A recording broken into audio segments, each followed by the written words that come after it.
अब आ जाते हैं गुरांग सर आपके शेयर्स पे। ये बात सच है कि मार्केट पे थोड़ी वैल्यूएशन ऊपर थी, 37 तक के एक्स पे चले गए थे हम। अब थोड़ा करेक्ट हुए हैं तो वैल्यूएशंस भी ठीक हुई हैं। और थोड़ी देर पहले मैं कुणाल परार जो आपके मित्र हैं उनसे भी मैं बातचीत कर रहा था, वो भी ये बात मानने के लिए एग्री हैं कि इस समय माल इकट्ठा करने का समय है। भले आप पूरा मत लगाओ, 100 में से 25 रुपये लगाओ, लेकिन 25 रुपये लगाओ ज़रूर, क्योंकि फिर अपॉर्चुनिटी शायद आपको वापस मिले। तो सर ये 25 रुपये आपके हिसाब से कहाँ पे लगाने हैं? तो डीपी भाई, अगर मुझे शुरुआत करनी है तो मैं जाहिर है, क्योंकि विदेशी संस्थागत निवेशकों की बिकवाली ज्यादातर दिग्गज सूचकांक में हुई और उसी के कारण है कि हमने 10% के आरएक्सवास का करेक्शन सूचकांक में देखा।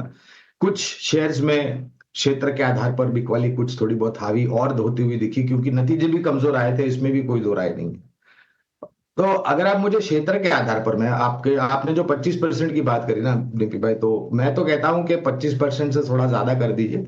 अगर आपके पास जोखिम झेलने की क्षमता है, अगर नहीं है तो 25% भी ठीक है। तो प्राथमिकता के आधार पर मैं 4 या 5 क्षेत्र आपके सामने रख देता हूं, जिससे दर्शकों को मेरे ख्याल से थोड़ी बहुत समझने में आसानी हो जाएगी और सहूलियत हो जाएगी।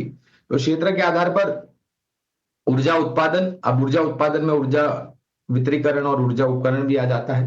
कैपिटल गुड्स इंजीनियरिंग, वित्तीय क्षेत्र में बैंकिंग, सरकारी बैंक और निजी क्षेत्र की बैंक और कुछ मजबूत एनबीएफसी, आईटी, क्योंकि आईटी में एक बहुत बड़ा परिवर्तन आते हुए दिखा है डीपी पर, और मेरे ख्याल से ये परिवर्तन अब आने वाले तिमाहियों में और अगले वित्तीय वर्ष में और मजबूत होता हुआ दिखाई देगा।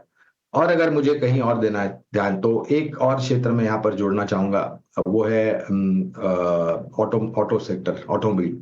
तो ये 4 या 5 क्षेत्र है जहां पर दिग्गजों पर पहले आप ध्यान दें, और फिर अगर आपको थोड़ा बहुत और आपकी समझ अगर गहरी है और आपके पास जोखिम झेलने की क्षमता थोड़ी बहुत ज्यादा है, तो आप फिर यहाँ पर मझौली कंपनियों पर भी ध्यान से।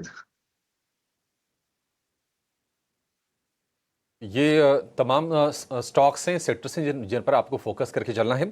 लेकिन एक और सेगमेंट आज फोकस में रहेगा और शायद वहां पर हम हेवी बीटिंग भी देखें, एक्सीडेंट साबित हो सकते हैं। वो हैं सिटी गैस डिस्ट्रीब्यूशन वाली कंपनीज आईजीएल और एमजीएल। दरअसल सरकार ने जो एपीएम गैस का जो एलोकेशन है उसमें 18 से 20% की फिर से कटौती की है और लगातार दूसरे महीने ऐसा हुआ है। अब दिक्कत यह है कि अगर दाम नहीं बढ़ाती हैं तो मार्जिन पर असर पड़ेगा, दाम बढ़ाती हैं तो वॉल्यूम पर असर पड़ेगा। तो ये एक दुविधा कंपनीज के लिए बनी रहेगी। Gaurang sir, good morning. बताइए कितनी बड़ी चिंता है ये सीजीडीज के लिए और किस तरह से देख रहे हैं आप इस खबर को?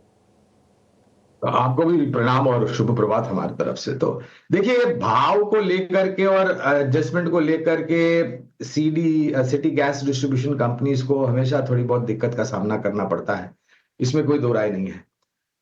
हाँ, लेकिन ये भी वास्तविकता है कि जिस प्रकार से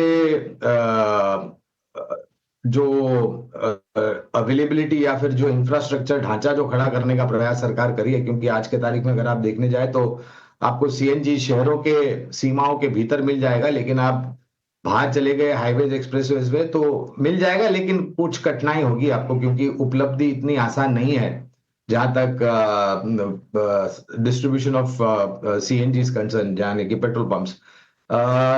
अगर आप इस क्षेत्र से जुड़ी हुई कंपनियों के बारे में पूछ रहे हैं, तो मेरे ख्याल से पहले तो महानगर पर भी खरीदारी की राय थी, लेकिन हमारे लक्ष्यांक आ गए हैं, तो महानगर गैस लिमिटेड पर हमने मुनाफा वसूली की राय दी है। इसके अलावा गुजरात गैस जैसी कंपनियां हैं, पेट्रोनेट एलएनजी जैसी कंपनियां हैं, जहां पर मौजूदा परिस्थिति में हम खरीदारी की राय दे रहे हैं। और देखिए, एक बात है, वॉल्यूम अगर बढ़ेगा, जैसे जैसे उपलब्धि थोड़ी बहुत आसान हो जाएगी मिलना, तो फिर एक बहुत बड़ा गेम चेंजर हो जाएगा ये।